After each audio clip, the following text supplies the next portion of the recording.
la supapon me weka royo ela yari to rogo se mi o yari to rogo ela na mi osoma o wa mi na ta megbe ayara mo soma awi sa lo pe osoma ni ayara o wo pe ma re dia o ela ya to ni megbe ni elu ra no ridi ma be roi e no ridi ma be roi papa na do wa ni ma egbera ke na ya ya mo sa ke le le o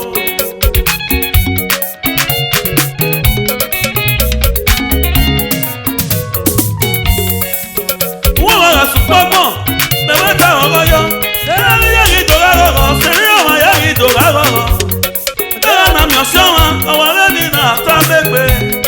ayara mo soma awe happy new year osoma ni regala o we ti say to you nana ya to ni magbe ni eni wo na ri ti ma we ro e na ri ti ma we ro e baba na do we ni ma e pe na ke na ya yi agbon sa ye ya we me o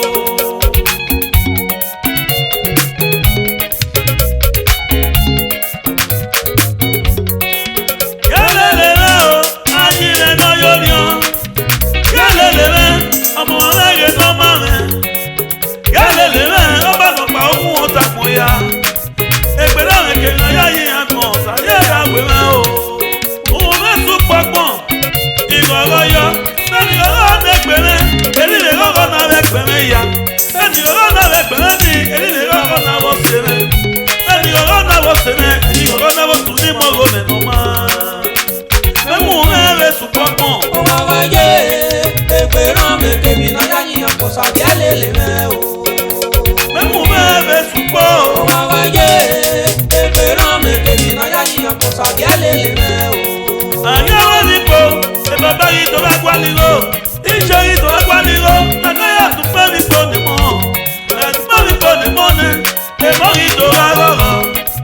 wo ra supo le ta go e to nu so mo e mo ra yu na ri de baba le go e mo ra ki yu na ri de je le go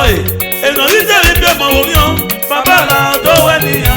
e no ri de me le go o sa me do we me o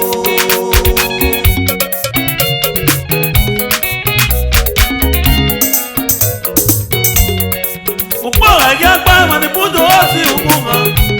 awu ko na gala na ye o ni e bo wa o ko na gala na ye o ni e dokoto ko na gala na ye o ni e ye we bo ko na gala na ye o ni e tu ki o me ye si ni aku esa baba pase ni ae pase yo ayi le no yo yo pase yo mo re ke ko ma re sakuya egbere re ke na ya yi agbon fa kele le o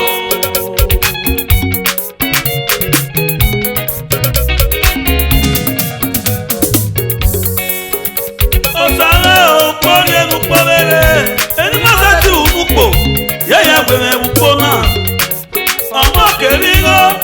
kele gbere re eni kele na ya yi agbon sanira ya ya lele o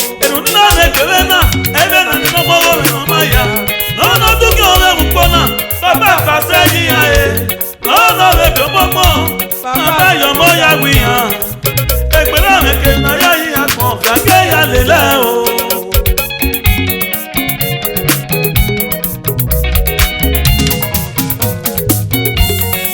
upa mo re na la ena o manora awo wo sanera u ke la o ukera merele egbere me ke wo so wa pon no e wo ja se me o e wo me be su popon o wa wa ye egbere me ke mi na ya yi agbon sa ge le me o e wo me be su po o wa wa ye egbere me ke mi na ya yi agbon sa ge le me o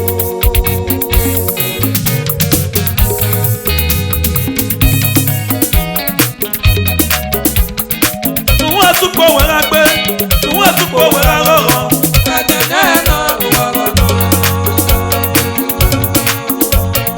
suwo supo we la gbe suwo supo we la rogo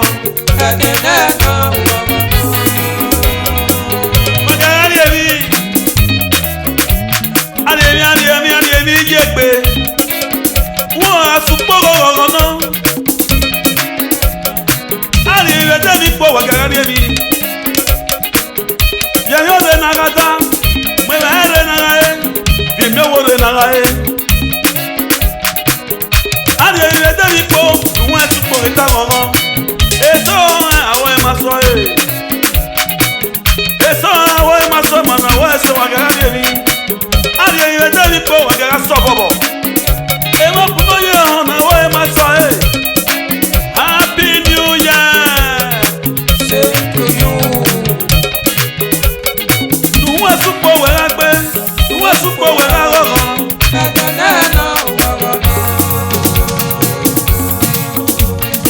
Nuwa supo wera gbe, nuwa supo wera rọrọ.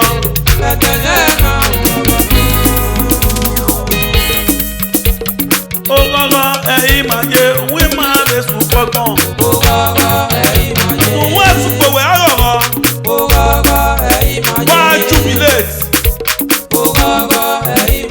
Wọ́n máa sùn pọ̀gbọ̀n tá rọrọ.